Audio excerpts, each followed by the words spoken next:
سبح اسم ربك الأعلى الذي خلق فسوى. الحمد لله الذي أنعمنا بنعمة الإيمان والإسلام ونصلي ونسلم على الخير الأنام محمد صلى الله عليه وسلم. Subhanaka la ilma lana illa ma 'allamtana innaka antal alimul hakim. Bapak Ibu kaum muslimin dan muslimat jamaah salat subuh yang dirahmati Allah Subhanahu wa taala.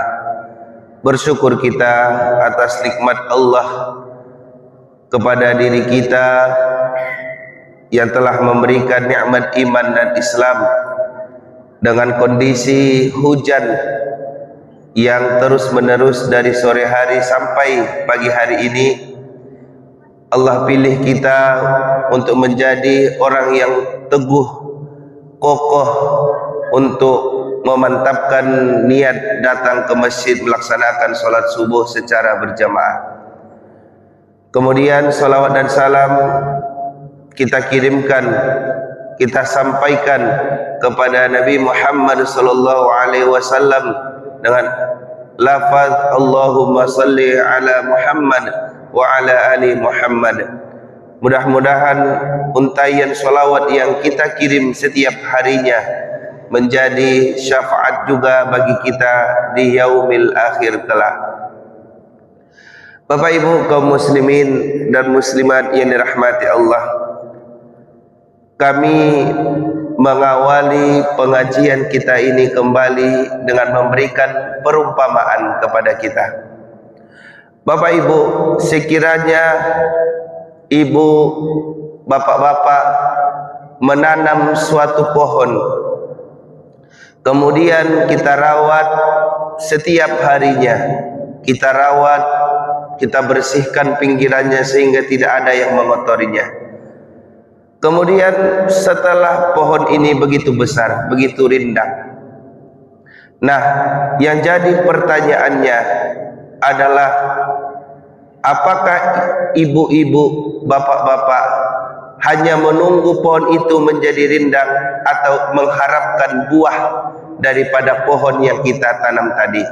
Kalau kita misalkanlah itu buah durian, tentu kalau hanya mengharapkan pohon yang rindang, itu sudah kita lihat dengan banyaknya daunnya, kokoh batangnya, tetapi tidak ada buah yang bisa kita nikmati, tidak ada hasil yang mungkin bisa kita nikmati.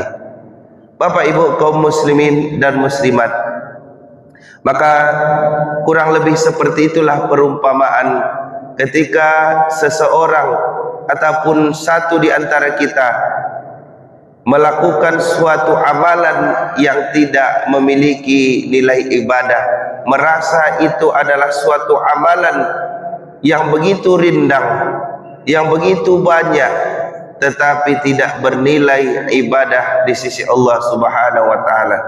Maka itulah yang perlu kita kaji. Maka pada pagi hari ini kami memberikan judul dengan ibadah formalitas. Apa yang dimaksud dengan formalitas itu? Sudah menganggap suatu ibadah itu adalah bagian dari kebiasaan yang dilakukan setiap hari dan tidak lagi menggantungkan niat untuk Allah Subhanahu wa taala. Bapak Ibu kaum muslimin dan muslimat yang dirahmati Allah, Nabi SAW bersabda dalam hadis yang diriwayatkan oleh Imam Bukhari dan Muslim. Qala Rasulullah, innamal a'malu binniyat wa innama likulli imri'in ma nawa.